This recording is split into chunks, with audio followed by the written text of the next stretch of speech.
በባንድ ግዙፍ ስም አለ። ማን ነው? ተምር ስቴት። አንዴ ለተምር ባካችሁ። ተምር ዛሬ አንድ የተለየ ስጦታ አለው። ቤት ግን አይደለም። ባይሆን ቤት ግዙ። ግን ቤት ለመግዛት ስታስቡ አለላቀል ማሰቢያ የሚሆን ወጣ ብላችሁ መፈከር እንድትችሉ ኋላ ላይ እዚህ የሚገለጽ ቁጥር ያለው ጥሩ ሽልማት አዘጋጅቷል። እዚሁ በካሽ ነው የምንሰጠው ብለዋል። 3 እድለኞች የ100,000 ብር ተሸላሚ ትሆናላችሁ። ለ3 እድለኞች ነው። እንዴት ነው ምንድነው የሚለውን በኋላ እናገራለሁ። ስለዚህ ነቃ ብላችሁ ጠብቁ።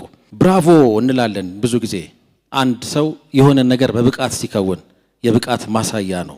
ብራቮ ሶፍት የትም ቦታ ላይ ብታገኙት በዛ ልክ አገልግሎት የሚሰጣችሁ ነው። ገበታው ላይ አይጠፋም፣ ሳሎኑ ላይ፣ መኪና ውስጥ፣ የትም ቦታ ቢሮም ጭምር። ብራቮ ሶፍት እናመሰግናለን። የፕላቲኒየም አጋራችን ነው። አመስግኑልኝ።